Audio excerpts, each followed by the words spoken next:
All right, so we're on. Okay. So welcome to this webinar. So we're going to be talking today about using AI to transform your classroom. So I'm going to be using Magic School. So I'm going to go ahead and start from the very beginning so you can kind of see how to even log in and all of that stuff. So I looked into this and now I'm trying to remember. Oh, here it is. Percent now. Okay. All right. So I'm going to go ahead and you're going to go ahead and go directly to Magic School. And it'll be the very first one that pops up. So Magic School AI. So this is a very cool tool. I feel like as a classroom teacher, it would give you some of your time back. So a lot of times you guys are spending so much time with lesson planning, sending emails, all that stuff. And this just makes your life a lot easier. So one thing I do want to say about AI is use it responsibly. So, with AI, you just kind of got to be careful. Not everything is going to be accurate. So just make sure you're checking whatever whatever you're wanting to use, just to make sure that it is accurate and safe to use. So I'm going to go ahead and just kind of show you around a little bit. So the first thing is anybody can create an account. Um, oh, is it not showing? What is happening? I'm so What's showing is the PD reminder. Hi, this is Martin, teacher. Chloe Serrano, come to the front. Your parents are waiting to pick up Chloe Serrano. Please come to the front. Thank you. okay. Sorry about that. Okay, there we go. Okay, are you able to see it now? Okay, cool. All right, so this is just, and let me go back to the very beginning. Just go back to Google. So all it is Magic School AI. And then in order to log in, you just create a free account. So there are some perks if you end up using the paid version, but honestly, I haven't used it. I've been using the free version of it, and it's been good for me. So I mean, at least starting off, I think it would be good to just start with the free one. So in order to sign up, you just you create your account with your school Google email, and then that's pretty much it. So I'm just going to show you some of the tools that I like to use that I've been kind of playing around with and that I think are very useful. Honestly, a lot of them are very useful. But one of the ones that I've been kind of exploring is the lesson planning one. I think this is when I was in the classroom, I think this is where I was spending a lot of my time creating lesson plans, reinventing the wheel, So with the lesson plan one, so you end up having this kind of template that you just kind of fill out. So I'm going to go ahead and put sixth grade. I am here, so just what standards are you working with? I'm going to put that it is TEKS, and then I'm going to say um, social studies, um, 6.1. Okay. Now I can add additional criteria to what I want the lesson plan to do, but I'm just going to keep it very basic just so you can see how much it already gives you without you even doing additional stuff. Okay. Now, the additional stuff might be like, okay, well, you're going to be working in a group. So make sure that you put there that they're working in a group. So then some of the assignments or the things that the kids will be doing, they would require them to be in a group. Okay, but I'm gonna just keep it simple. So I'm gonna go ahead and generate this, and there it is. So it gives you, it even tells you, so I put 6.1 as my standard, and it's even telling me here specifically what it's being addressed. So I have 6.1A and 6.1B being addressed if I were to use this lesson plan. So it gives me the objective. It will tell me the how they're going to be assessed, key points, opening, introduction to material, what's going to be the guided practice, independent practice, your closing, extension activity. If, you know, sometimes you have students who finish early, so this is an activity that you can have ready for them. And if you decide to assign some homework. Now, just like I said with AI, I would just kind of go through it, make sure everything that you're seeing here is, you know, something that, you know, your students would be able to do, um, you know, and I just, I just think it just saved me a lot of time, you know, just by having this. You can also, so um, you have different actions, and I believe you can differentiate. So if I were to click there, it will even do it. Um, Wait, so sorry. That's not what I wanted to do. Okay, I wanted to differentiate for this specific.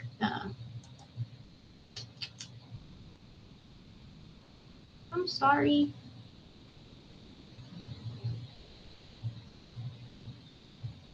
Okay, let me go back to this one.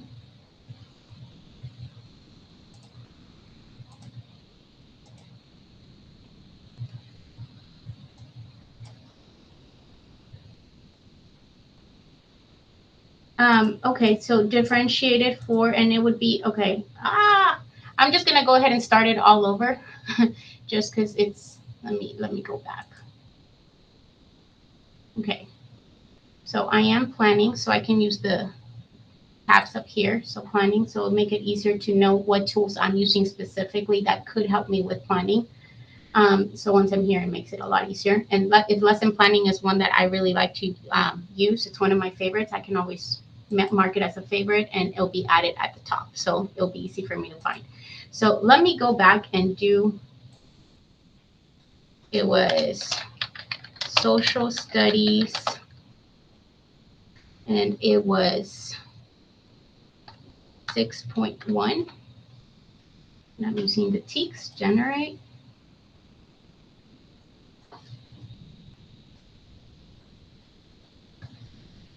Okay. All right. Now I'm going to go ahead and press differentiate. First, differentiated for students. So I'm just going to type here students below grade level. Okay.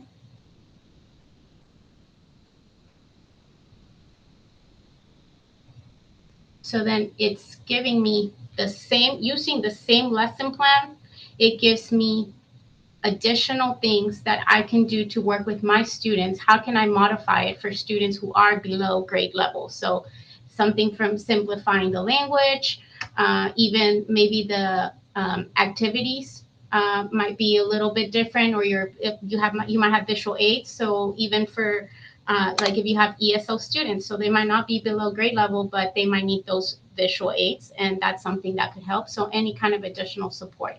So that's there. So that's the lesson planning one. Sorry, it took me a minute to get to that.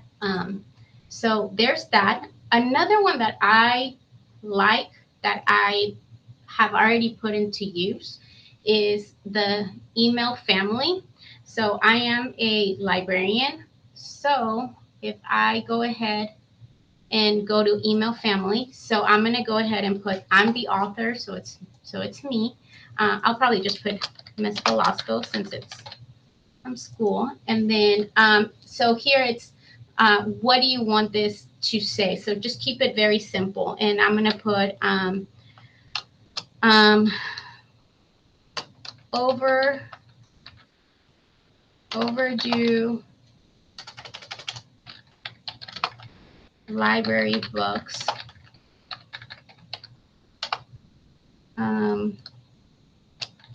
Final. I'm gonna put all books are due. All books are due by May 5th of 2024. Okay, and then let's see what it creates. So generate it. So there we go. Okay, so it just created a really quick, just with that information, just a quick email that I can send out to parents. I can edit this email, so I would just kind of do a copy and paste. And then if there's something that I feel like it's not, doesn't apply to my parents and my students, I can make those changes. But a lot of times I feel like I get that writer's block where I don't know where to start, or just wording things correctly sometimes, just to have a starting point. So I find this to be very, very helpful. So what I had shown you before, that you can, so depending on what you're doing also, so are you planning? Are you trying to ask your students questions? So it'll kind of do it so you can see all the tools at once. But if this becomes a little overwhelming, you can go ahead and be like, okay, what am I doing right now? Okay, well, right now I'm planning. These are the tools that would help me plan. So just focus on those, so you don't just see everything. Again, you can make anything you want as your favorite, and then it'll pop up on top. Okay.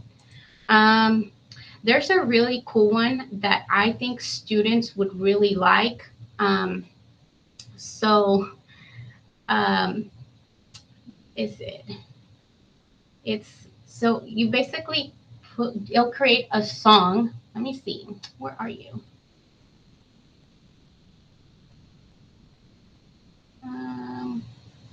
See, I should have marked it as one of my favorites. That would make it so much easier.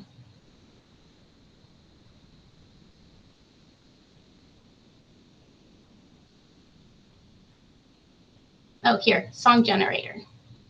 Okay, so the topic is going to be about,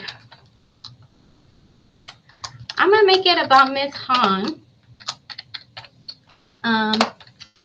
our favorite ESL teacher. Okay. Details to include in the song. I'm going to go ahead and put that she teaches 7th grade at Lyles Middle School. And I'm going to just use this one. I'm going to use the Taylor Swift. And you can put any song. Cruel Summer. So if there's any Taylor Swift fans here, you might recognize it once you see it just created, there you go. It just created a song about Miss Han using Taylor Swift's Cruel Summer. So if you had like the karaoke music in the background, if I had a good voice, I would go ahead and sing it for you. I have a horrible voice. I don't sing, but you can see like, so let's say you're doing something about, I don't know, you're teaching the kids about main idea, any kind of topic you're doing, you can go ahead and make a song about it. You can include vocabulary. And then a lot of times the kids actually learn with songs so much better. It's something that it'll just click. And then if you can pick one of the songs that is like new to them, something they like, like they'll catch on to it a lot faster. So this is just one way. I have a question. If you click speak, does it sing or does it just read? So it's just Mrs. Han, our awesome ESL teacher, Lyles Middle School is where she's seen teaching 7th grades. It's just unfortunately that's what it does. But if you can get the karaoke version of it, which you can usually find like on YouTube and stuff like that, and then you can just sing along to it with the new lyrics. So usually it works if it's a song that the kids are really familiar with, because they'll know how to sing along to it. So I thought that I really think this is pretty cool. Um, and I think the kids would really appreciate it. You can become the fun teacher with that. Um, and then, I mean, there's so many other things. Are you creating a rubric? So if you need to create a rubric, you can start with that. If you have a YouTube video, you can put the YouTube video and then it can create questions for you. So you can even put how many questions do you want? What kind of question do you want? And then you can go ahead, just type the YouTube, like the web address, and then put the hyperlink, and then it'll go ahead and create a question for you. So let me go ahead and just let's find something real quick. Um,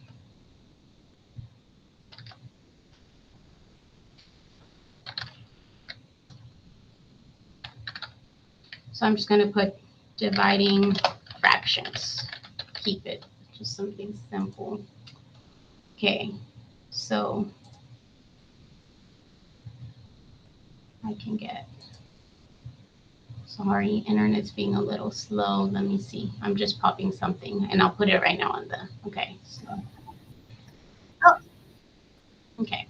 So I just have to go there to get the address. So, okay. Now I'm going to put the address here. And then it's there. I will go ahead and generate some questions that can go with the video. Okay, so that's something you could do, and it just just very, very, very simple. It gives you. I was going for something else, but I ended up changing the topic just real quick. I just kind of whatever popped up, but you can see right there, like it'll create 3 questions real quick. It even gives you an answer key, and it tells you where the question came from. Okay. There's just a lot to explore. There's so much to explore. You have the chatbot too. So with the chatbot, I can type something like, how can I get more teachers to come to the library? Question mark.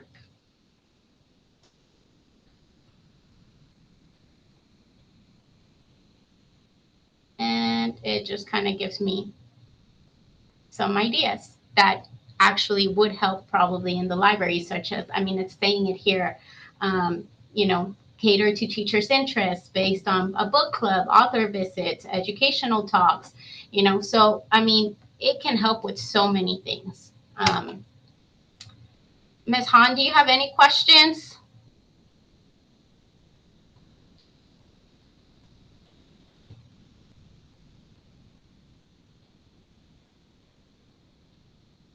You just kind of have to play around with it. There's so much to do. I mean, you can even create a Jeopardy game. So I'm seeing a text translator, which might be helpful. Yes.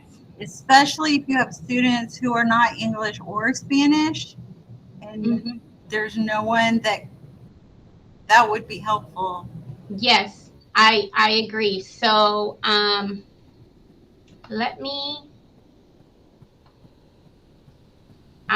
wanted to go ahead and see if I could just put the same I'm just gonna do something very simple. All library books are due May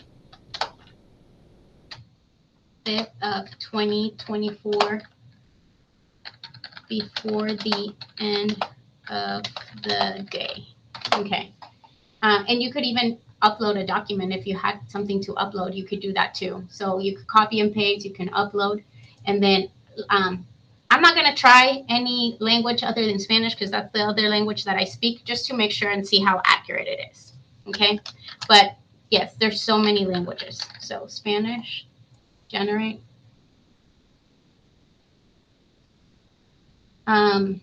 So it translated to todos los libros de la biblioteca deben ser devueltos el 5 de mayo de 2024 antes del final del día. It's exact. It's like, it's perfect. So I know the language, So I know it's perfect. I mean, I would say maybe just at least to communicate with the students, right? And maybe with their families. It's just, I guess, kind of like just a heads up. I don't know how accurate it would be with other languages. But I mean, just seeing Spanish, which is the language that I do speak, I'm able to see that it is crystal clear, perfect. So yeah, I think that would be very helpful, very, very helpful, especially with you teaching ESL, because you get kids that speak so many different languages, not just Spanish. So this would be a really good way of communicating, and not only that, it will also speak, so meaning it will read it to them. So let's say even a parent was to email you, and let's say they email you in Spanish, because that's what they can do. You can always, so you can do it both ways, right? Like you can do it to where you can use the whatever email gets sent to you from a parent, translate it so you can kind of get the gist of what it is that they're trying to say, but then it goes the other way around, right? Where you can go ahead and send them something and just kind of, have that communication. So yeah, that I think that would be very, very helpful. Um, so again, there's just so many, so many, so many different tools. It's just, I feel like you just kind of have to sit down and focus on one and just kind of try to get through one. So the next one I'm going to try, again, because I am in the library, it might be, this might be something fun. I think we're always trying, like, we want to make sure, like, as librarians, that we support teachers, right? But we don't want to make it just another class. We want to make it something maybe different for the kids, where it can be, a little more fun, and they don't feel like they might be learning. And maybe doing a Jeopardy review game might be something that might be able to help. So I haven't played much with it, but you know what? Let's do this now. So I'm gonna stick to what I had before, which was the social studies. I think I had 6.1 as my teak, and I'm gonna put teaks just in case. And then oh, it might help if I knew exactly what the teak was, but this part is says that it is optional. So it might just create some different categories automatically for me. If I want to create my own categories, then I can go ahead and do that, separating it with a comma. But if I generate it, just to see what this looks like, it just created something for me. Now I would want to use this, and maybe I wouldn't use it directly from here, but then you can get, it's created for you. It's here. You just have to put it into one of those, like, Google Slides, the Jeopardy Google Slides that are so easy to find. They're online. And then you just put in this information, but it's done. It's like the questions are there, which I think that's usually what people have a little bit more of a difficult time with, coming up with the questions. Because once you have your template on a Google slide, you just kind of keep reusing it, and you just, you know, update it with whatever you're focusing on for the review. So right now with star review, that might be something that teachers might find helpful in their class, just reviewing and making it a little bit more fun. I know when I was teaching, I actually really, really liked doing star review, because we would always make it into a game, and kids get competitive, and it was just fun. So that's something that I'll probably play with, and see how I can use it in the library. They have some kind of funny stuff too. So if you want to be the funny teacher that welcomes them with I don't know, a joke. Um, so this is sixth grade level, and we want to make it about um,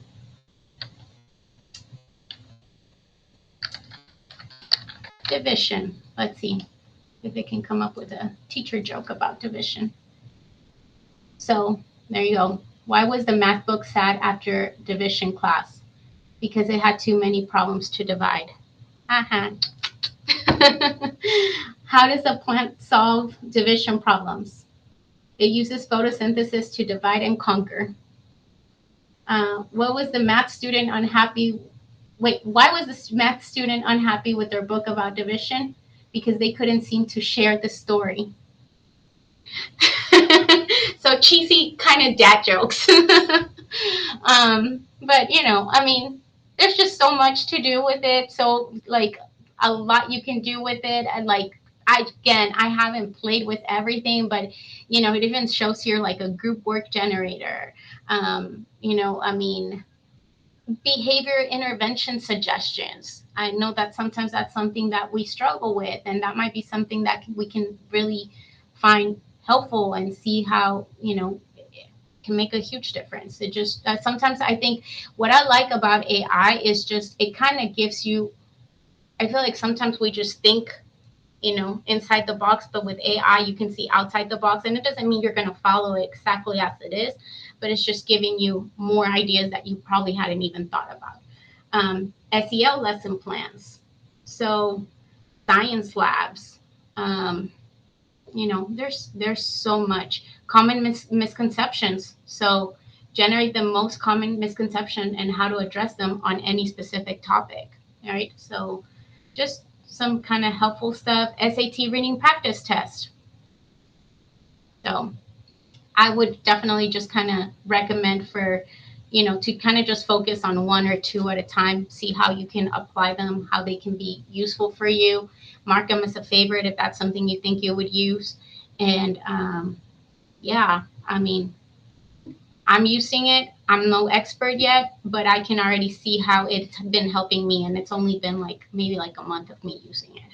So I'm sure as I keep going, I'm just going to keep finding more stuff. And the thing about Magic School is that they actually do take any feedback you give them. It's actually, so teachers were asking for magic school for students, so that was something that, you know, like kind of from the feedback, it just kept coming back to them, and they actually created one for students now.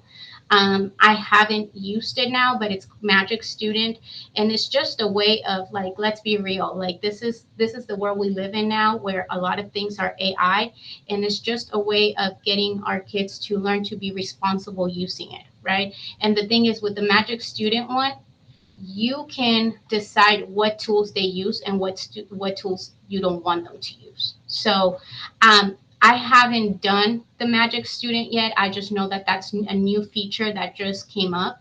And I really like it because AI is happening. It is what it is. And we just have to embrace it. And we just have to teach our students to use it responsibly. So I think that this is kind of cool that they're doing that for the students as well. So that's kind of all I have for now, at least until I start learning a little bit more and, you know, become more comfortable with using it. But I just kind of wanted to give you a little bit of an idea, at least of what I'm doing right now, how I'm using it, and how it's helped me. So, um, does anybody have questions? Okay, well, now I'm going to go ahead and I'm going to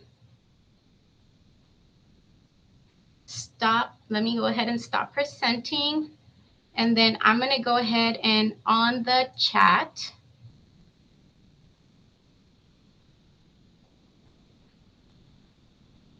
that's not what I want to do.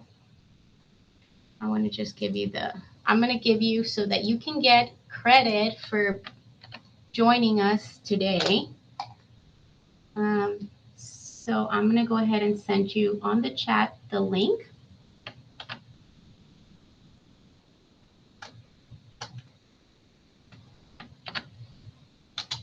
Okay. So it's bit.ly. And then we have the Lamping i3 PD feedback.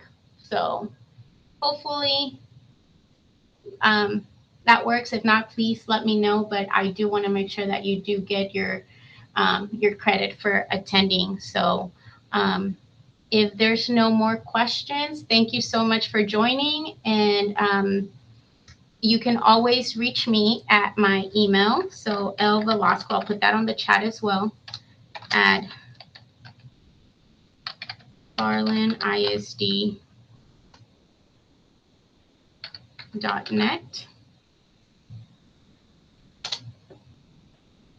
So if you have any questions, any suggestions, please feel free to reach out. And again, thank you so much for your time. See you later.